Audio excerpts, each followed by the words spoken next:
Hi guys, and welcome to Uncle Scott's Kitchen. In this video, we are talking about this guy.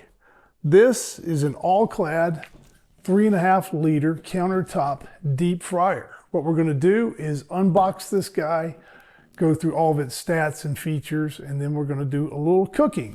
I've got some peanut oil. I've got some potatoes.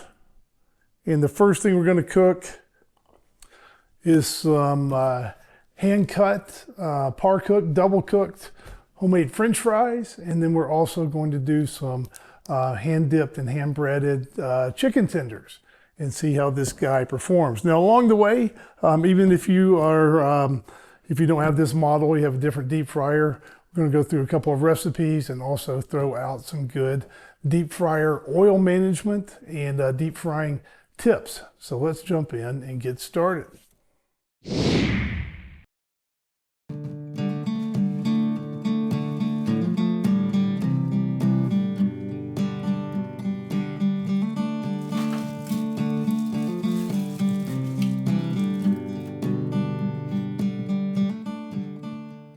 Instruction manual, lid. It's got a kind of a vent screen for steam. It's also got a window so you can look down in and see what you're frying as you're cooking. Power cord, not the longest power cord I have ever seen. I would actually like to have a little more length. Then again, I do think that about a great many things. Fryer basket with adjustable handle. Seems pretty sturdy. The heat element. And what I like about this is it has an adjustable thermostat. It goes up to 385 degrees, it looks like. And that is important for safety purposes when you deep fry.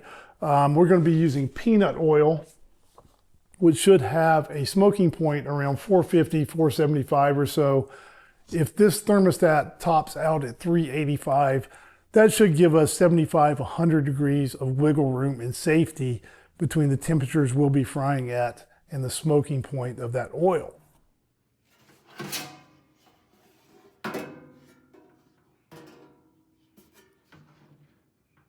Actual frying bin.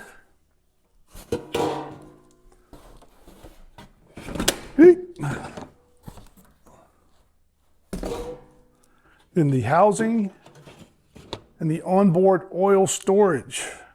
So the way these guys work, if you're unfamiliar, is you've got an essentially empty, hollow housing. You put the hopper in. You put the heating element on the back, and the heating element sits down in the oil itself. And then you pour your oil in, you put your basket of food in, and you put your lid on, and you fry. This unit also has the onboard oil storage and filtration. And that is very important these days because oil is very expensive. You got to get multiple uses out of your oil. The way that works is, once you're done frying, there's a little filter down here in the hopper. And once the oil cools down, you turn this lever over to oil filtration. The oil will go down through the filter and be captured in the storage box. And then the next time you want to use your oil, you remove the little plug, pour it back in, and go back about your frying business. And I've got a different fryer that is essentially a cousin to this one, the t-fal Easy Clean model, which I reviewed several years ago. I've been recommending that one for years. Very similar system on this one to that t-fal. And along those lines, lots of people don't know this, but All-Clad, I usually consider it to be an American company. It's actually part of a French conglomerate now, Group SEB, French parent company. They also own t-fal.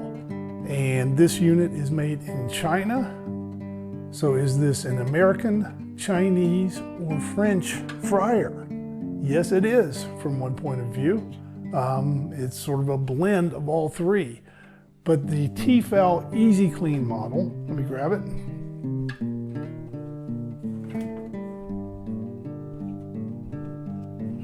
Made by the same parent company, and what I wonder, also made in China. I'm just speculating here.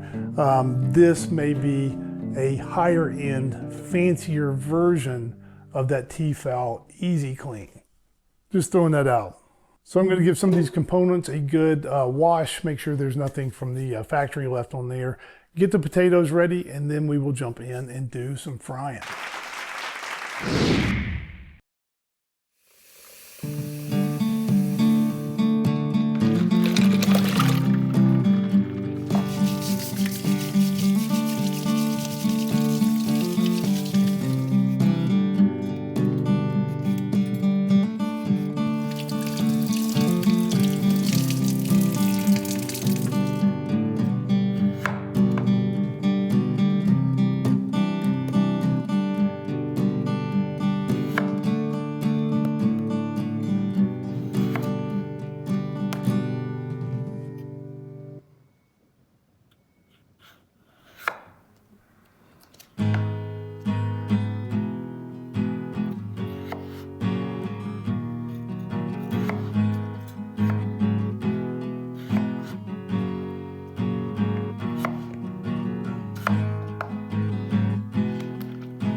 Okay, some general frying tips here. First thing I like to do is put my fryer on a cookie sheet, a rimmed, excuse me, not a cookie sheet, a rimmed baking sheet.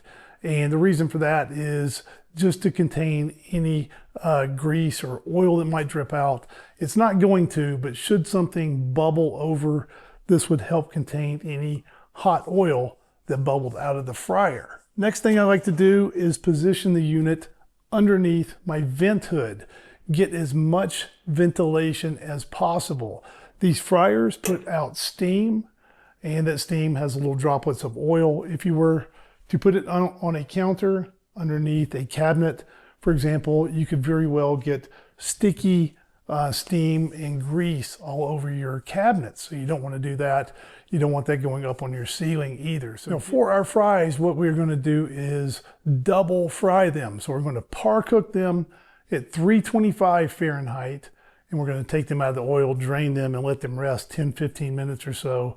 And then we're going to fry them a second time at a higher temperature, 375. And that first fry is going to kind of cook the potato and make sure it is done in the middle, but we're not going to get any browning or crunchiness on that first fry. The second time we fry at the higher temperature, that's going to add the color and crunch and texture to our fries. Okay, it's got an on-off switch, which I actually like. Some units I have tested before don't have on-off switches, so you plug them in and they are off to the races. I like having an actual on-off switch. Turn it on, and we've got a light here indicating that the unit is on. Now let's see if we can dial in 325. And we will let the thermostat bring this guy up to temperature. Okay, the unit is up to temp. Let's see how we do. First fries, here we go.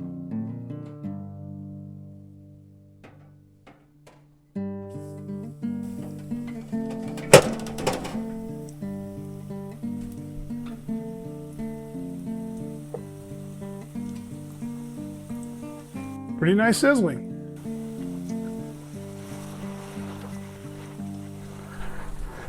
You see the steam coming out here? This is why I like to get this under the vent hood. It's going to be noisy, but I'm going to go ahead and turn the vent hood on now.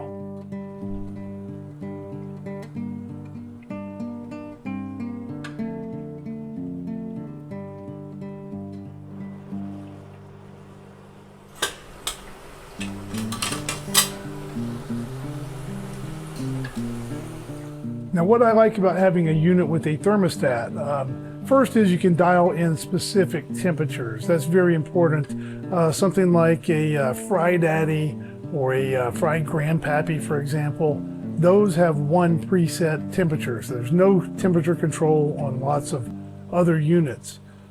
Second thing I like is that you don't have to fiddle with anything. Once you add your food, the oil temperature is going to drop, of course, but then the thermostat kicks in and brings that oil back up to temperature.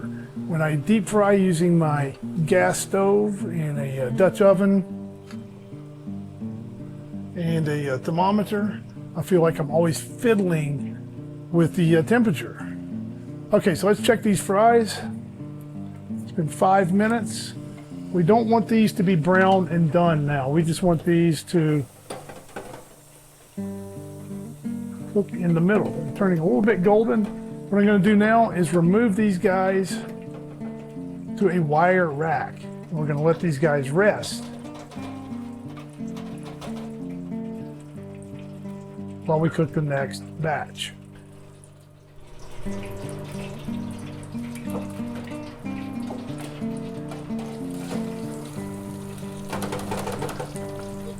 It's very hot, actually.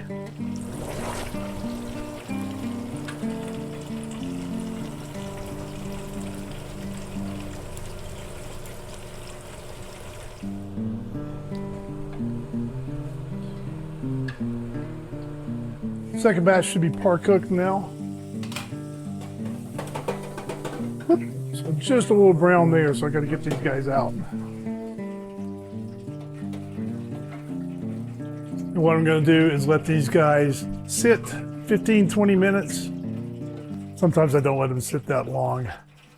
And then we will give them the second fry.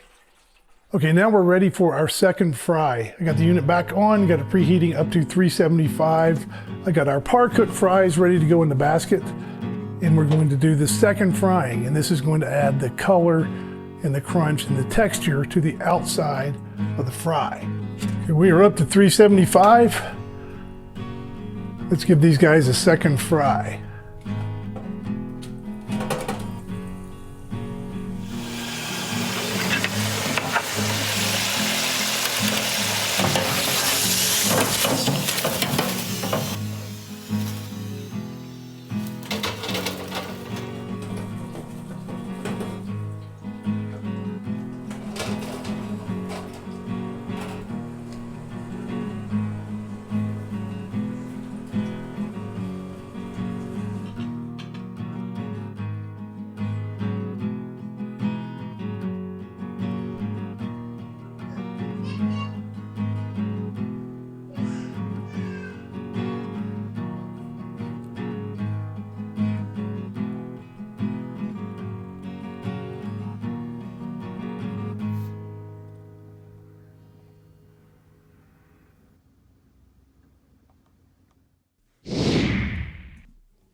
back up at the fryer. Let's get this guy plugged in. I have changed out the oil in this guy just because I want to show you guys what a batch of oil looks like after French fries, and then we'll see what it looks like, a batch of oil looks like after frying chicken, and see if you guys can tell a difference. Okay, so I got the unit on, and I'm going to bring this up to, I want to fry about 350, I think will be good for these guys. Now up here at the stove, on this half, on this side of the fryer, is everything to do with raw chicken. And I've got a separate set of tongs over here. And what I want to happen is the raw chicken goes into the fryer, and then when I take it out, I'll use the basket. I also have a clean pair of tongs, and then the fried chicken will go over here on this wire rack. I've got a thermometer, so we will take readings of each piece. I'll just make sure everything is done. And this chicken, I'll probably get it up to 170 or so. That should be about right. It's white meat, 165 would be fine. It usually ends up going 170, 175, and that never causes any problems for me. Okay, I saw 350 there, so we're gonna go ahead and get started. Now, another frying tip here is don't put a breaded, slightly wet, battered chicken tender in a basket like this. The batter, it will fuse to these wires, to the wire mesh once it hits the oil, and you will rip your chicken taking it out of here. So what you want to do, one way to do it is go ahead and lower the basket into the oil. Then what we want to do is take a chicken tender and gently lay this guy out.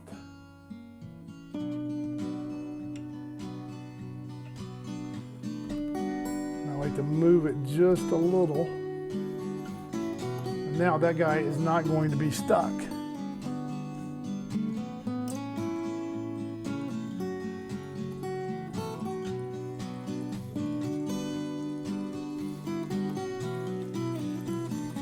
So the timer for 2 minutes. Let's see what the oil temperature dropped down to.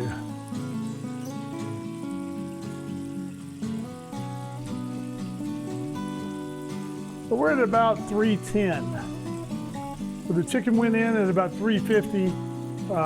Oil temperature dropped about 40 degrees. And now that thermostat can kick back on and bring the oil temperature back up. Okay, that's been 2 minutes. Let's turn them. Now for the next turn, I will go with the clean tongs. Everything should be nicely done. Give these another 2 minutes. All right, that's 2 minutes per side. Let's see how we're looking here.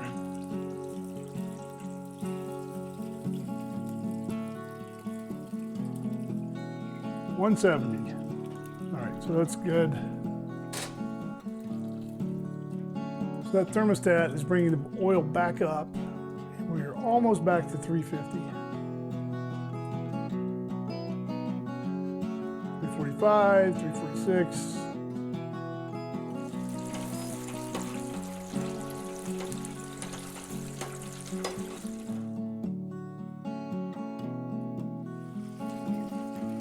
I'm gonna go ahead and turn the unit off now.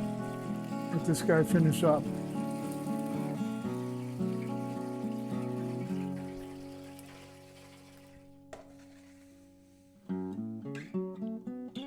Ooh!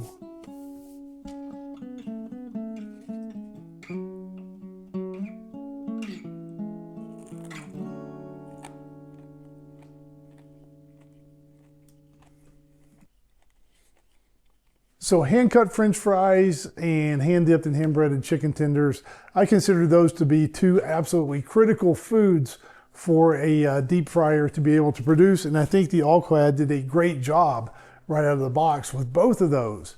Now let's take a look at the oil filtration and storage. So I'm filming this the day after frying that chicken. The oil was still hot last night. I was ready to go to bed, so I just let it cool down overnight. Usually it will take 2 to 3 hours for the oil to completely cool down. Came in this morning and let's take a look at what's in there. Ooh, got some particulate matter and a little bit of color change on that oil. So let's filter it and see how the All-Clad does. On the front of the unit, you've got a lever and it's got 3 settings. It's got the fry setting where you obviously do your frying. It has got the oil filtration setting, and that's what I'm going to flip it to now. That's going to allow the oil that's in the hopper to go down through the filter and be collected in the storage box. This took about 20-25 minutes. And let's take a look at what's in the hopper.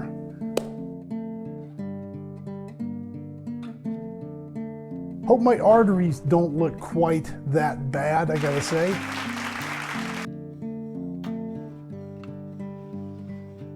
That filtered through and was captured in the storage box. Now the storage box, you can't really see through it very well. So what I did was pour the oil back into its original container.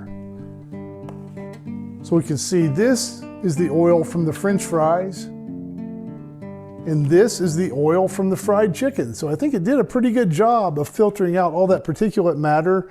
And you can see a little bit more color change on the chicken oil than on the French fry oil. But we'll definitely be able to get multiple uses out of this oil. And that is very important these days.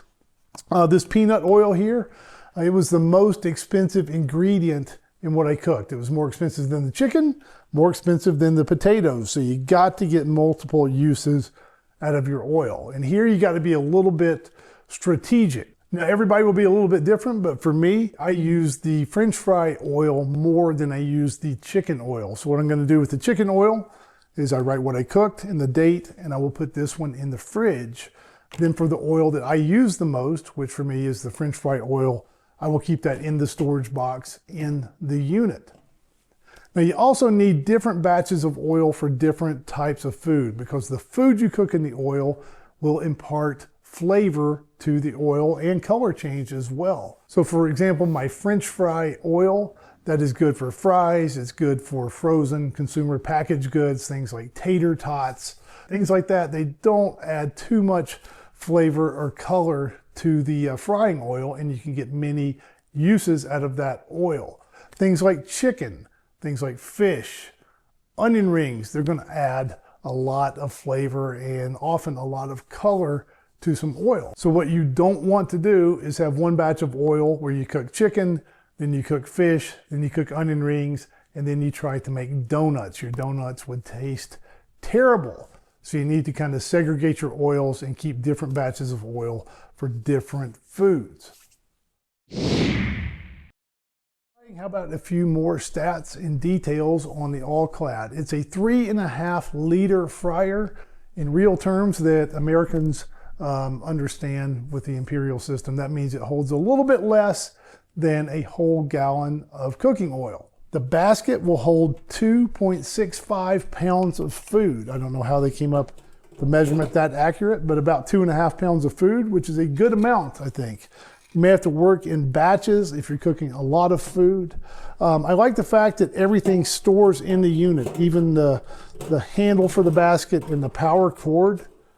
So that makes storage nice. I think it's a good looking unit. I like having more metal, just comparing it to that t-fal unit that I mentioned earlier in the video. A lot more metal on this guy, not quite as much plastic. It feels sturdier, and I like the shiny stainless steel, so I think it's a better looking unit as well. Now the thermostat here is analog. It's a dial, it's not digital. And just doing a little checking with my Thermapen 1 oil temps, when I dialed in 350 on the unit, I was getting about 340 or so on the Thermapen 1. So there's probably a 10 degree or so variance between what you dial in and the actual frying temperature of the oil, which I actually don't consider all that bad. As crazy as it sounds, I like having an on-off switch. Some fryers don't have on-off switches for whatever reason. They have dials that kind of count down and kind of timers that turn off when the time runs out, and that tends to be a little bit annoying to me. Also, the ready light. On this unit, the ready light comes on when the unit is ready, which is completely logical and makes sense, and I really like that. Other fryers I've had, the ready light goes off when the unit comes up to temperature, and it never made any sense to me. So I really like the ready light on this one. It's also got a little countdown timer, and that appears to be battery operated because I just pushed it and it's working right now, and the unit is not plugged in. Speaking of being plugged in, if I have a nitpick here, it is the shortness of the cord. This is not an All-Clad specific problem. Almost all appliances I buy these days have these short cords. And I'm sure there's been a lawsuit or something somewhere where someone had a cord stretched out and a kid or somebody ran through and pulled a unit off the counter. But goodness gracious, the manual says you're not supposed to use it with an extension cord. I used it with a power strip and everything seemed to be okay. Okay, so I really like the All-Clad so far. It's cranking out delicious food. The filtration works well. It feels very sturdy and well built. And I do think, at least in terms of build and looks, that it is an upgrade over that t-fal unit. I'm going to give it a thumbs up. We will be doing more cooking in it, however. And if you want to see that, we're going to cook some jalapeno poppers, some fried mozzarella sticks, some chicken wings, and some other stuff. Make sure you are subscribed to the channel and your notifications are turned on to see those videos. Also, I want to put in a plug here for the Great Home Cooks Club, the membership tier here at Uncle Scott's Kitchen. If you enjoy the videos and want loads more exclusive, in-depth content and to be thanked in an upcoming video, make sure you join the Great Home Cooks Club today. And I will be thanking all current members at the end of this video. Now, do you guys read instruction manuals? I actually do. These fryers, always slightly funny. They're basically warning you about 50 times not to kill or maim yourself. To protect against electric shock, do not immerse cord, plugs, or fryer in water or other liquid. So you wouldn't want to use this in a swimming pool or bathtub. Do not use outdoors. Now, that one was always a little confusing to me. Why shouldn't you use it outdoors? Maybe they're afraid people are going to trip over it, or who knows. Do not place on or near a hot gas or electric burner. That makes sense. Or in a heated oven. Does anybody use an electric deep fryer in their oven? Somewhere somebody must have. Never operate your fryer without any oil. Makes sense. This appliance is not intended for use by persons with reduced physical, sensory, or mental capabilities. I have to keep my wife away from it. It is not intended to be used in the following applications, and the guarantee will not apply for use in farmhouses. What is the difference between a farmhouse and a regular house? But if you use the unit in a farmhouse, the guarantee does not apply, which is 2 years, 2-year warranty, by the way. Do not use with an extension cord. I actually did use mine with an extension cord, so I broke the policy right there. A short power cord supply is to be provided to reduce the risks resulting from becoming entangled in or tripping over a long cord. If you ever see me entangled in a cord in my kitchen, something has gone horribly awry. Now, if any of you guys have been around the channel for a long time, you might notice that I'm trying to make this video as close as possible to that review I did of that t-fal unit 7 years ago. In some of those older videos, you often would hear my little son in the background. The noise you hear in the background in this video is Mabel. That's my little daughter, and she is over there playing and singing and causing all kinds of trouble for Dad. And by the way, for those of you who follow the Pancast as well, I am still sick as a dog. So I have been down for 3 weeks now. but the pan cast and the Uncle Scott's Kitchen videos must go on.